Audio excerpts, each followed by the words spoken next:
우리에게 주신 하나님의 말씀입니다. 사도행전 1장 12절에서 15절의 말씀입니다. 사도행전 1장 12절에서 15절 제가 읽어드립니다. 제자들이 감람원이라 하는 산으로부터 예루살렘에 돌아오니 이 산은 예루살렘에서 가까워 안식일에 가기 알맞은 길이라. 들어가 그들이 유하는 다락방으로 올라가니 베드로, 요한, 야고보, 안드레와 빌립, 도마와 바돌로메, 마테와 및 알페의 아들 야고보, 셀로신 시몬, 야고보의 아들 유다가 다 거기 있어 여자들과 예수의 어머니 마리아와 예수의 아우들과 더불어 마음을 같이하여 오로지 기도에 힘쓰더라. 모인 무리의 수가 약 120명이나 되더라. 아멘. 탭을 바꿔놨더니 케이스가 달라져가지고 높이가 달라졌어요. 지금 저도 보는 각도가 좀 특이해져가지고 이걸 어떻게 조절을 해야 되나 지금 고민 중입니다. 지난번 거는 조절이 두 단이 돼가지고 옆으로 눕혔는데 얘는 딱 하나예요. 그 정도 있습니다. 그래가지고 어떻게 할까 좀 고민 중입니다. 자, 한국말은 참 어렵습니다. 우리는 우리의 언어이기 때문에 편하게 사용하지만 외국인들이 배울 때는 우리도 외국어 배우는 것이 어렵긴 하지만 한국말이 굉장히 어렵다라고 합니다. 가장 간단한 예를 하나 들려드릴게요. 어제 이제 오전에 교육자들하고 신방 나가기 전에 잠깐 앉아서 이야기를 하다가 자, 시계 하나 보여드릴게요. 디지털 시계로 저렇게 하면 저거 어떻게 읽습니까? 10시 23분. 우리는 아주 가볍게 읽지요. 근데 외국인들은 저걸 그렇게 읽으면 갸우뚱합니다. 왜냐하면 서수와 기수, 뭔지 모르셔도 돼요. 서수와 기수가 섞여 있어요. 발음을 하는데 무슨 말이냐 하면 서수면 서수대로 읽어줘야 되고 기수면 기수대로 읽어줘야 됩니다. 이렇게 읽는 거예요. 외국인들이 읽으면 10시 23분 내지는 10시 23분 이렇게 하면 서수끼리 기수끼리 읽는 거예요. 근데 갑자기 서수와 기수를 섞어버립니다. 10시 23분. 우리는 자연스럽지만 외국인들은 왜 저렇게 읽어야 돼? 문법 체계도 없습니다. 근데 이렇게 읽으래요. 한국은. 그게 한국어가 가지고 있는 묘한 특징입니다. 여러분 한글로는 똑같아요. 잠자리, 날아다니는 잠자리가 있지요. 밤에 잠자리에 들어간다. 그때는 발음이 달라지는 것 아십니까? 날아다니는 건 잠자리예요. 똑같이 글자는 잠자리로 써 있습니다. 날아다니는 건 잠자리인데 잠자리에 들어갑시다. 그때는 짜 발음을 합니다. 세게 하지는 않아요. 이렇게 잠자리 들어갑시다는 아닌데 발음에 살짝 이렇게 강세가 들어가요. 잠자리에 드실래요? 할 때 짜 비슷한 발음이 납니다. 똑같은 발음인데 우리는 구분 못해요. 근데 외국인들은 이상하다는 거예요. 왜 글자는 똑같이 넣고 발음이 달라지냐? 발음이 달라지면 내용이 달라져 버리죠. 잠자리 봤니? 하는 거고 아버지 들어가서 주무실 잠자리 봤니? 글자는 똑같은데 발음이 달라요. 구분이 되세요? 외국인들은 구분이 된대요. 이상하대요. 그만큼 어렵습니다. 자, 오늘 본문도 이 번역이 들어가 있는 아주 묘한 어감이 하나 있습니다. 그러면서 교회가 어떤 곳이냐라고 하는 것을 들려주고 있습니다. 자, 감람산에 올라갔던 제자들이 내려옵니다. 예수의 승천을 목격한 후에 안식일 거리만큼 되는, 이게 어느 정도 거리인지는 몰라요. 율법대로 따지면 약 800m에서 1km 사이 거리입니다. 그 정도 된 예루살렘의 한 다락방으로 왔다라는 이야기가 적혀 있습니다. 그 집의 규모가 얼마였는지 또 어떻게 걸어왔는지 뭐 자세한 내용은 없습니다. 그런데 그 감람산에서 내려와서 다락방에 들어간 제자들을 통해서 교회의 모습을 들려주고 있습니다. 자, 사도행전은 누가가 기록한 것으로 알려져 있습니다. 누가는 사도행전만이 아니라 전편이 누가복음이지요. 후편은 사도행전입니다. 그래서 누가복음을 읽은 사람들이 그 다음에 후편으로 사도행전을 읽게 되어 있는 거예요. 보면 누가복음에서는 데오빌로 각하에게 복음서를 썼습니다. 예수는 이런 분이십니다. 근데 사도행전에 와서는 각하라는 말이 빠져요. 이제는 예수 믿었으면 세상 직분 다 빼자는 거예요. 세상 호칭 빼고 사장님, 뭐 부장님 이거 빼버리고 데오빌로여 하고 호칭이 바뀌어 버려요. 미묘한 차이인데 누가복음을 읽는 독자가 사도행전을 읽을 때쯤 되면 이제는 성도, 교인이 되는 거예요. 그럼 이들은, 교인이 된 사람은 뭘 해야 되느냐? 교회가 무엇인지 알고 선교가 무엇인지 알고 그 삶을 살아야 된다. 그래서 예전에는 데오빌로 각하하고 세상 호칭을 불러줬다면 여기 와서는 데오빌로여 그래서 그냥 예대하듯이 이야기를 합니다. 그때에 오늘 본문으로 봅니다. 감람산에 올라갔던 제자들이 경험한 사건이 무엇일까요? 제자들은 그곳에서 하늘로 올려지신 예수를 바라봅니다. 승천하신 예수를 바라봅니다. 그 느낌이 어땠을까? 누가는 적지 않았습니다. 사도행전에 묘사는 안 돼 있는데 이 제자 그룹은 유대인들입니다. 유대인들이에요. 유대인들은 예수가 승천하는 모습을 보면서 아 하고 머릿속에 지나가는 게 하나 있어요. 뭐가 생각이 나요? 구약의 엘리야 사건. 엘리야가 회리바람 타고 하늘로 올라가던 그 사건이 생각이 나는 거예요. 그런데 예수님은 똑같이 올라가고 계시는데 머릿속에는 좀 구약이 생각이 나요. 그래서 예수님을 바라봅니다. 근데 예수님은 엘리야처럼 회리바람을 타거나 불마차가 있거나 하지 않아요. 또 엘리야처럼 겉옷을 벗어가지고 던져주지도 않습니다. 엘리사야 네가 나의 수제자다. 예수님 그렇게 하지 않으셨어요. 그럼 모든 제자들이 다 그걸 보고 있습니다. 그러면서 엘리야를 상상해내는 거예요. 그때 제자들이 가진 마음, 그때 제자들이 어떤 마음을 가졌을까? 우리는 전편을 빼고 보면, 누가복음을 빼놓고 보면, 사도행전을 보면 제자들이 이때부터 예수님은 안 계시지, 사람들은 예수가 거짓으로 부활했다라고 떠들고 다니까 죽이려고 쫓아다니지 무서워서 방에 들어서 문 다 쳐닫고 있었구나, 이런 식으로 설명을 해버립니다. 이건 사도행전만 보는 사람들의 이야기예요. 그런데 누가복음을 보면 이야기가 달라집니다. 자, 누가복음은 몇 장까지 있지요? 24장까지. 마지막이 몇 절이에요? 장까지는 아는데 24장 53절까지 있습니다. 그 누가복음의 마지막 부분은 이렇게 기록되어 있습니다. 예수께서 그들을 데리고 베다니 앞까지 나가사 베다니로 가시는 길에 감람산 갔다라고 하는 이야기예요. 손을 들어 그들에게 축복하시더니 축복하시면서 그들이 떠나 하늘로 올려지시니 그들이 그에게, 예수에게 경배하고 큰 기쁨으로 예루살렘으로 돌아가 늘 성전에서 하나님을 찬송하니라. 뭐가 보이세요? 여기 아주 독특한 단어가 하나, 독특한 건 아니에요. 우리에게는 일상이지만 누가복음을 다 읽어봐도 제자들이 찬송했다는 얘기가 없어요. 처음이자 마지막으로 누가복음에서 승천하신 예수님을 바라보면서, 그 앞에는 뭘 봤어요? 승천한 예수님 보기 전에 한 일주일쯤 전에 부활하신 예수를 봤어요. 부활해서 10일 만에 승천하셨잖아요. 12월 전에 예수가 부활하신 걸 봤어요. 그것도 놀라운데 예수가 이제는 엘리야처럼 하늘로 올라가세요. 그걸 바라보면서 하나님을 찬송했다, 예수를 찬송했다, 제자들이 찬송했다라는 단어가 처음 등장합니다. 제자들이 감람산에서 그렇게 찬송하며 다시 다락방으로 돌아가 예루살렘에서 찬송했더라. 이게 누가복음의 마지막이에요. 자, 그 이야기가 to be continue, 이어지는 겁니다. 그리고 사도행전을 보는 거예요. 근데 사도행전은 누가복음에 이 이야기가 안 적혀 있어요. 왜? 이미 앞에 썼으니까 또 쓰지 않아요. 그 돌아온 이야기만 썼습니다. 이제는 이 복음서에 관한 이야기보다 그 후편 이야기, 교회의 태동, 하나님의 선교를 이야기해야 되거든요. 그러니까 찬송한 건 이미 이야기했으니까 끝내놓고 지금은 제자들에서 뭐 했는가, 이제 거기를 기술하는 거예요. 똑같은 장소 이야기인데, 그러니까 우리는 두 이야기를 합쳐놓고 보아야 되더라라고 하는 거예요. 자, 누가가 바라본 제자들의 모습, 예수님이 승천하신 것을 바라보면서 스승을 떠나보낸 두려움이 아니라 엘리야보다 더 영광스러운 모습으로 올라가고 계시는 예수님. 그래서 구름에 가려지셨다.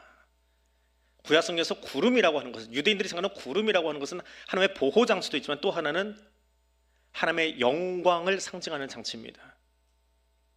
예수님이 영광 중에 올라가셨다. 그래서 처음으로 찬송하고 있는, 부활을 경험하고 예수의 승천을 목격하면서 찬송하는 그 사람들이 뭐 했어요? 교회를 시작했다라고 하는 거예요. 교회는 누가 모여 있는 거냐? 예수의 부활을 경험하고 하나님의 영광이 무엇인지를 알고 있는 사람들이 모여서 찬송하며 함께하는 사람들, 이게 교회예요. 그것이 세상과는 아주 다른 집단이에요. 똑같은 세상의 벽돌을 가지고 지어놓은 건물이 교회가 아닌 이유는 거기에 있습니다. 건물이 교회가 아니에요. 거기 모인 사람들이 왜 모였어요? 예수의 부활을 경험하고 그 감격 속에 하나님을 찬송하기 위해서 여기 모여있는 사람들, 찬송하게 모인 사람들, 이것이 교회예요. 오늘 우리 교회가 그런 교회 될 수 있기를 원합니다. 자, 예수의 승천을 목격한 제자들은 감람산에서 안식일에 가기 알맞은 길에 어떤 곳으로 갔습니다. 안식일에 알맞은 길이라고 하는 것은 대략 한 800m에서 1000m, 1km 사이의 길입니다. 그러니까 정확한 거리를 이야기한 건 아니고 가깝다라는 아마 그런 의미로 쓴 것 같습니다. 근데 그들이 감람산에서 내려와서 사도행전 1장 8절, 오늘 본문보다 바로 앞단락에 있는 예수님의 지상 명령을 수행하기 위해서 먼저 여기로 모이는 거예요. 땅끝까지 가라 하니까 감람산에서 사방팔방으로 흩어진 것이 아니라 먼저 뭐 했다고요? 한 곳으로 모인 거예요. 그것을 누가는 이렇게 기록을 합니다. 우리 번역에 의하면 제자들이 돌아왔다, 그들이 유하는 다락방으로 돌아왔다라고 이야기합니다. 개역 개정성경은 이렇게 번역을 했습니다. 그들이 유하는 다락방으로 올라가니. 근데 공동 번역은 어떻게 번역했냐면 자기들이 묵고 있던 2층 방으로 올라갔는데, 이렇게 번역을 합니다. 자, 영어 성경은 하나만 보여드릴게요. 뭐 다른 것도 다 비슷하게 써놨기 때문에 앞 문장을 빼고요. 마지막 문장입니다. Where they were staying이라고 써놨어요. stay라고 하는 단어를 씁니다. 이게 뭐냐? 이 stay라고 하는 단어예요. 한국어는 구분이 되어 있는데 영어는 다 이 단어를 하나로 써버립니다. 무슨 말이냐 하면 헬라어 성경은 그들이 유하는 다락방이라고 번역한 이 유하다, 묵다라고 하는 이 단어의 뜻 속에 같이 머문다, 같이 머문다라는 의미를 갖고 있습니다. 근데 머무름, 숙박의 강조점이 있는 것이 아니고 같이, 함께라는 것에 강조점이 있는 단어예요. 근데 영어 성경은 그냥 stay라고 하는 단어로 번역했습니다. 영어 번역이 조금 약해요. 사실은 한국어 번역이 훨씬 더 의미를 살려주는 단어를 채용하고 있습니다. 자, 거기 머문 사람들이 어떤 사람들이냐, 어디 사람들이냐? 예루살렘 사람들은 없어요. 그 면면을 보면 갈릴리 사람들입니다. 저 북부 이스라엘 지역 사람들이에요. 그러니까 감람산에서 내려와가지고 그날이 안식일인지 뭔지 모르겠어요. 그러니까 이동거리가 짧을 수밖에 없고, 또 밖에 나가면 사람들이 예수가 부활했다는 거짓 소문을 내고 다니니까 죽이려고 하더라. 그래서 잠깐 은신했는지도 모르겠지만 아무튼 이 사람들이 갈릴리로 가기 전에 잠깐 머무르는 숙박의 개념으로 다락방에 들어갔다, 이게 아니라는 거예요. 그런 개념이 아니라는 거예요. 누가는 이 다락방에 들어간 사건을 강조하기 위해서 신약성경에서 잘 사용하지 않던 단어 하나를 씁니다. 다락방에 머물렀다. 예수님의 지상명령을 감람산 위에서 듣고 내려와서 땅끝까지 가기 전에, 자, 우리 의시하고 너는 어디 갈래? 너는 어디 갈래? 잠깐 여기서 잠자자, 머물자라고 이야기했다면 머문다, 유하다, 메노라고 하는 단어가 있어요. 헬라어입니다. 메노라고 쓰면 돼요. 그래도 의미가 크게 어긋나지 않아요. 그런데 누가는 어떻게 썼냐면 카타메모라고 썼습니다. 카타메노, 카타, 함께. 그러니까 굳이 이 단어를 쓴 이유는 메노라는 단어만 가지고도 설명이 가능한데 뭘 더 이야기하려고요? 카타를 강조하려고요. 같이 머물렀다. 여러 명이 머물렀다는 이야기가 아니에요. 같은 마음으로 여기 머물게 되었다라고 하는 겁니다. 제자들이 다락방에 머문 이유는 분명해집니다. 그들은 단지 이제 원거리 여행을 떠나기 위해서, 땅끝까지 전도하기 위해서 그 전에 잠깐 충전하려고 이 숙소에 머문 사람들이 아니라고 하는 거예요. 감람산에 올라가기 전에 예수의 부활을 목격했습니다. 그리고 방금 감람산 위에서 예수님이 승천하시는 모습을 보았어요. 그 감격을 같이 나눈 제자들이에요. 세상 사람들이 보여줄 수 있는 모습이 아니잖아요. 놀라운 예수의 부활의 모습과 영광 중에 승천하시는 모습을 본 제자들이 다 같이 모여서 뭘 해요? 같은 마음으로, 야, 우리 똑같이 우리가 이제 나가서 전할 이야기는 이거 하나야. 딴 얘기하지 말고 이제 예배 마치고 우리가 저 문 나서면 나가서 전할 얘기는 딱 한 가지야. 뭐예요? 1부 때는 안 하던 반응이 2부 때 보이는 게 하나 있어요. 오늘 목사님 머리 방향이 바뀌었다. 2부 때 지금 이 반응이 보여요. 지금 나가가지고 네 이제 그 얘기 하실 거예요. 분명히 가르마 방향이 바뀌었다 그 얘기 하실 거예요. 1부 때도 한 사람이 하긴 하더만. 그 얘기 하려고 나가자는 거 아니라는 거예요. 왜 나가는 거예요? 한 마음으로 모인 이유가 있어요. 우리가 오늘 예배 시간에 목도한 게 뭐냐라고 하는 거예요. 우리가 예배드린 이유가 뭐냐라고 하는 거예요. 예수가 나를 위해서 죽으셨고 부활하신 그 사건, 그리고 우리로 하여금 다시 나가라고 한 이 사건을 어떻게 우리가 감당할 거냐, 그 같은 마음으로 여기 모여서 기도하자라고 하는 거예요. 그게 교회예요. 그게 예배예요. 그걸 놓치고 나면 엉뚱한 것만 보고 나가서 엉뚱한 이야기만 계속 이야기하고 있는 거예요. 이건 예배드린 사람들이 아니에요. 자리에 앉아있기는 했지만 다른 것에 관심을 다 빼앗겨버려서 예수는 만나지 못하고, 마치 런던에 갔는데 여왕 의자 밑에 있는 치즈만 보고 온 쇠양쥐 마냥. 뭘 보고 가십니까? 어떤 마음으로 여기 앉아있습니까? 제자들은 그 다락방에 들어가서요, 다락방 밖은 예루살렘이에요. 그 예루살렘 성전을 향해서 외치던 예수님의 음성이 귀에 들렸을 거예요. 어떤 음성이요? 불과 며칠 전의 사건이에요. 내 집은 기도하는 집이 되리라 했는데 너희는 강도의 소굴을 만들었다. 예루살렘 성전은 강도의 소굴을 만들었대요. 그 음성이 제자들 귀에 들리는 거예요. 그러면 지금 밖의 사람들은요, 여전히 예수의 외침에도 불구하고 돈과 권력과 노마시민권 따기 위해서 그냥 정신을 못 차리고 있어요. 그런데 한 집 다락방에 올라왔던 사람들은 뭘 하고 있는 거예요? 예수님이 그렇게 외치셔도 여전히 성 안에서 장사하고 있고요, 환전하고 있고요, 돈 벌려고 애쓰고 있는 사람들이 이 문 밖에 있어요. 근데 우리는 여기를 어떻게 해요? 기도하는 집을 만들게요. 어떤 기도요? 들어오긴 들어왔는데 다 내 기도만 해. 옆에 사람이 무슨 기도 하든지, 옆에 권사님이 무슨 기도 하든지 내 기도만 해. 내 기도만. 우리 아들 잘 되게 해주세요, 우리 딸 잘 되게 해주세요, 이 기도하는 게 아니라 같이 마음을 함께해서 우리 하나님의 성결을 어떻게 감당할까요? 감람산 위에서 예수님이 주셨던 그 명령을 우리가 어떻게 소화해낼까요? 그 같은 마음으로 모여서 기도하는 곳이 뭐라고요? 교회예요. 그게 교회예요. 오늘 우리 교회가 드리는 기도, 우리가 함께 모여 드리는 기도, 집에 가서는 여러분 가족 위해서 기도하세요. 목놓아 기도하세요. 그러나 우리가 같이 모였을 때는 무엇을 위해서 기도하는 거예요? 하나님의 선교를 우리가 어떻게 감당할 거냐. 대양교회라는 이름을 가지고 시작을 했는데 어떤 큰 빛을 우리가 세상 가운데 비출 거냐라고 하는 같은 마음을 가지고 모여 기도하는 것, 이것이 교회래요.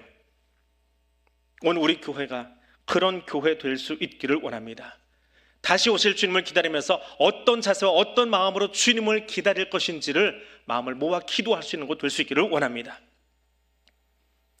하나님께서 행하신 놀라운 일을 경험한 사람들, 그리고 누가복음 마지막에 나오는 사건처럼 찬양하기 위해 한 마음으로 모인 사람들, 한 마음으로 모여서 강도의 소굴 같은 예루살렘을 기도하는 집으로 만들기 위해서 다락방에 간 사람들 몇 명입니까? 120명 맞아요? 자, 누가가 이 모습을 기록을 합니다. 한국어 어렵다는 게 그런 게 있어요. 자, 여기 120명이 모였는데 어떤 느낌이었을까? 이 번역을 한번 보겠습니다. 개역 개정 성경은 이렇게 되어 있습니다. 모인 무리의 수가 약 120명이나 되더라. 공동 번역에서는 교우가 120명 가량 모여 있는데, 세번역 성경은 신도들이 모였는데 그 수가 120명쯤이었다. 몇 명이 모였어요? 이제 좀 헷갈리죠. 120이라는 글자는 똑같은데 한국어는요, 조사만 바꿔버리면, 단어 뒤에 조사라고 그래요. 은는, 이가, 을를 뭐 이제 그런 거예요. 이 조사가 바뀌어버리면 앞에 의미가 확연하게 달라져 버립니다. 120명이나 되었다 하는 말하고 120명 가량 모였다 하는 말하고 120명쯤 모였다 하는 말하고 같은 거예요? 다른 거예요? 같은 말이에요? 다른 말이에요? 그럼 120명이 중요한 거예요? 아니면 그 뒤에 느낌이 중요한 거예요? 느낌이 중요한 거예요. 잘하시네요. 1부터는 답이 안 나오는데. 누가는 그 느낌을 적고 있는 거예요. 지금 여기 119명이 모였는지 121명이 모였는지 그게 중요하지 않아요. 대충 보니까 지금 뭐 2부 예배 훑어보면 한 200 정도 되게 200 조금 넘겠네요. 200명쯤 모였어요. 그런데 이제 코로나 끝나고 나니까 제법 자리가 채워져서 200명이나 모였네 하는 말이 있어요. 같은 숫자인데 이것을 본 느낌의 표현이에요. 그러면 개역 개정을 성경으로 번역한 사람, 우리는 지금 이것을 공인 성경으로 보고 예배 시간에 보고 있으니까요. 참고로 다른 성경을 갖다 쓰긴 하지만, 그러면 원래 기록됐던 성경, 그것도 원문은 아니긴 하지만 헬라어 성경에서는 어떻게 되어 있느냐? 거기서는 대략 120명이라는 말을 써요. 대략 120명쯤 모였다. 누가의 입장에서는 대략 이 정도쯤 모였다. 그런데 그 수가 적지 않다라는 거예요. 적지 않다. 그래서 그 어감을 잘 살린 건 개역 개정 성경이에요. 120명 이나 모였더라. 이제 겨울이 끝나가는데 새벽 기도에 나오시는 분들의 숫자가 있습니다. 근데 밤새 갑자기 눈이 펑펑 쏟아질 때가 있어요. 그래서 새벽 기도를 나와서 보면 이쪽 자리가 텅 비어버려요. 순간적으로. 주로 여기 어르신들이 앉습니다. 그냥 안 나오시는 게 도와주는 거예요. 죄송해요. 오다가 막 미끄러지신다든지 갑자기 찬바람 뒤에 쏘면 이제 어르신들 뒷목 잡는다 그러죠. 예, 혈압이 조절이 안 돼서 쓰러지십니다. 그래서 어르신들이 못 나오세요. 그런데도 이렇게 뜨문뜨문 가까이 계시니까 나오신 분들이 있어요. 뭐 숫자로 세면 한 100명밖에 안 되는데 어떻게 표현해요? 아유, 이 눈길에도 5명씩이나 나오셨어요. 5명이 중요한 거예요? 아니면 그만큼 많이 나왔다는 거예요? 많다는 거예요. 누가는 지금 그 이야기를 하고 있는 거예요. 120명이나 모였더라. 120명이나 모였더라. 왜? 역사학자인 요세푸스가 당시 예루살렘의 풍경을 기록을 합니다. 로마에서 예루살렘이 무너질 때 이게 굉장히 과장이 된 것 같긴 한데 예루살렘에서 죽은 사람의 숫자가 110만 명이래요. 110만 명이 죽었답니다. 포로로 끌려간 것이 10만 명이 갔답니다. 110만의 도시에서 120명은 얼마나 될까요? 이걸 그대로 수치로 환산하면 서울 인구가 1000만 도시라고 하잖아요. 1000만에서 1200명짜리 교회 딱 하나밖에 없어요. A교회 B교회 있는 게 아니고 교회라고는 1200명짜리 하나만 있어요. 1000만 도시에. 그 교회가 큰 거예요? 작은 거예요? 커요? 작아요? 믿음의 눈대로 설명하시는 거예요. 누가의 믿음은 큰 거예요. 이야, 이 도시에 그래도 1200명이나 모였구나. 이걸 통해서 1000만 서울 인구를 바꾸려고 하나님 작정하셨구나. 이 느낌으로 쓰고 있다라고 하는 거예요. 숫자로만 보면 조족지혈해요. 어떻게 1000만에 1200 교인밖에 안 생겨요? 공산국가도 아니고. 근데 누가의 눈은 그게 아닌 거예요. 이제 서울을 바꾸려고, 이제 예루살렘 바꾸려고, 이제 세계 역사를 바꾸려고 하나님이 처음 선택한 사람의 숫자가 몇 명이요? 120명씩이나 되더라라고 하는 거예요. 그리고 이 숫자는 당시에 산헤드린이라고 하는 공회, 공적인 모임이 하나 생기는 거야. 공적 정당이 하나 생기는 거야. 그때는 우리 뭐 한 명 가지고도 정당을 만들잖아요. 근데 공적 정당이 되려면 몇 명? 120명이 필요해요. 최소의 인원이에요. 새로운 공동체, 하나님의 나라 공동체를 세우기에는 가장 적합한 수가 모였다. 이게 120입니다. 더 놀라운 건, 자, 사도행전은 후편이라고 그랬잖아요. 전편은 뭐예요? 누가복음. 누가복음에 사람 숫자 세는 이야기가 하나 나옵니다. 오병이어 현장에 몇 명이 모였어요? 몇 명이 모였어요? 1부 때는 정답을 정확하게 이야기하시던데 남자만 5,000명 모였어요. 5,000명은 5,000명인데 단서가 있어요. 남자만 5,000명. 근데 이제 후편으로 넘어옵니다. 이제 예수 믿었어요. 누가복음을 읽고 예수 믿었어요. 변화된 사람들의 이야기야. 사도행전은 변화된 성도들의 고백의 책이에요. 누가복음과 좀 다르게 봐야 돼요. 같은 누가서지만 여기는 120명이 모였는데 누구누구가 섞여 있어요? 제자도 있고 여자도 있어요. 그리고 여자의 이름까지 들어가 있어요. 누가복음식으로 2부 예배를 보면 여기 대략 한 80명 앉아 계세요. 제 눈에 얼추. 예. 여자는 100명이 모여도 사람 한 명도 안 쳐줘요. 그게 누가복음의 오병이어 현장이에요. 그게 유대 관점이에요. 근데 예수 믿고 나니까, 예수 복음 듣고 나니까 사도행전은 바뀌었어요. 어떻게 해요? 여자들을 숫자로만 쓰는 게 아니라 사람 이름까지 불러주기 시작해요. 굉장한 차이점이에요. 우리는 지금 21세기를 살고 있기 때문에 뭐 느낌이 그냥 그래요. 근데 그 시대를 살았던 누가 기록하면서 교회는 이렇게 바뀌는 거야. 그래도 여자가 120명은 아니잖아요. 소수잖아요. 몇 명 안 돼요. 근데 그 숫자를 통해서 하나님은 어떤 일을 시작하신 거예요? 세계 선교를 시작하고 계시는 거예요. 사도행전의 성령행전의 이야기를 시작하시는 장면에 이 변화가 이미 들어가 있는 거예요. 여전히 이 다락방 밖의 사람들은 로마 시민권 하나 따기 위해서 돈만 있으면 로마로 뛰어가고 고군분투하고 있던 그 시절에 교회는 세상에 숫자로도 쳐주지 않던 사람들, 외면하고 있던 사람들, 관리 조용한 어부들을 불러서 그들과 함께 교회를, 그들과 함께 하나님의 선교를 시작하고 있더라. 하나님의 선교는 돈이 많아서 교회가 커서 사람 숫자가 많아서가 아니라 소수의 사람이 모여서 하나님의 선교를 감당하겠습니다라고 같은 마음으로 기도할 때 이미 교회는 힘을 얻기 시작한 거예요. 그래서 하나님의 나라는 이미 시작되었고 완성되어 가는 거예요. 오늘 우리는 예배자로 모였습니다. 무엇을 예배하고 있습니까? 금년 한 해 우리는 하나님의 아름다움을 전하는 교회라는 표를 가지고 시작합니다. 아름다움이 무엇입니까? 다른 번역본에서 이 아름다움이라고 하는 단어는 찬양 혹은 복음이라고 하는 단어로도 번역을 합니다. 하나님을 찬양하기 위해서, 하나님을 찬양하는 그 아름다운 이야기들. 어떤 이야기예요? 왜 찬양해요? 나를 위해서 예수 그리스도를 보내주시고 그의 죽으심과 부활하심을 우리가 새로운 피조물 되었습니다라고 하는 것만큼 아름다운 이야기가 어디 있어요? 그 아름다운 이야기를 찬양하며 나아가는 것, 이것이 교회입니다. 그 은혜를 전하는 것. 그 외의 것은요, 그 외의 것은 다 세상 거예요.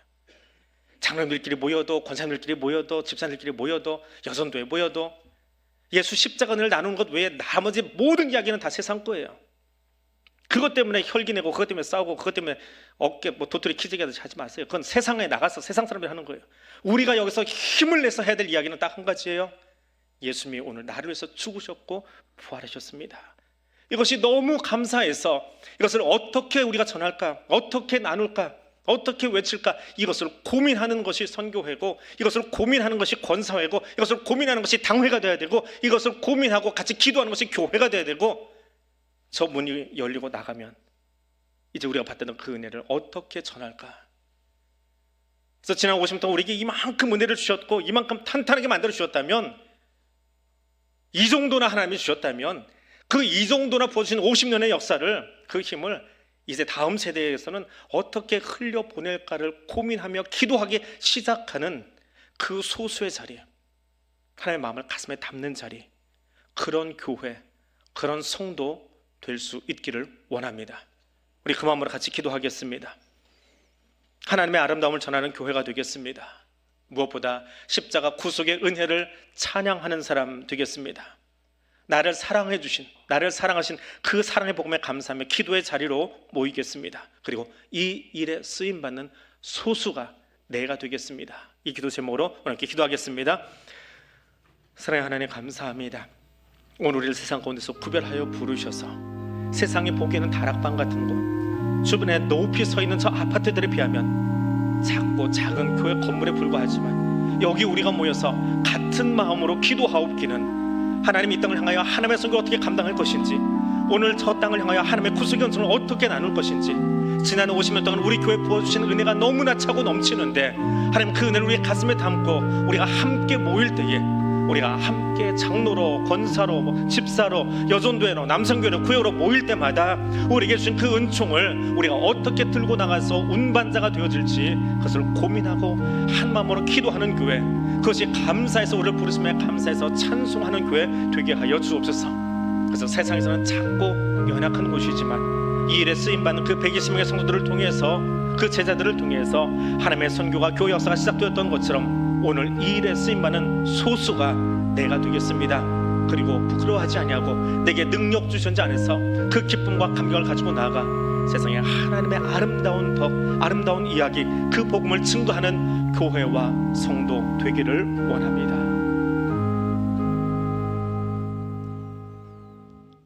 사랑의 하나님 감사합니다. 우리를 향한 십자가 구속의 은혜를 베풀어 주시니 감사합니다. 이 놀라운 사랑을 전하기 위해 우리를 구별하여 부르신 주님, 마음을 하나로 하여 모이기에 힘쓰겠습니다. 성령의 임재 가운데 찬양과 기도로 가득한 교회를 세우겠습니다.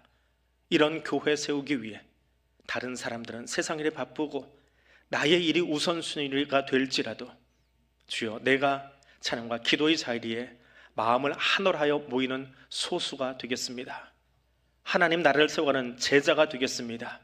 주여, 이 일을 내게 또 우리 교회에 맡겨 주옵소서. 성령 하나님, 이 일에 친히 인도자 되어 주옵소서. 예수님 이름으로 기도드립니다. 아멘.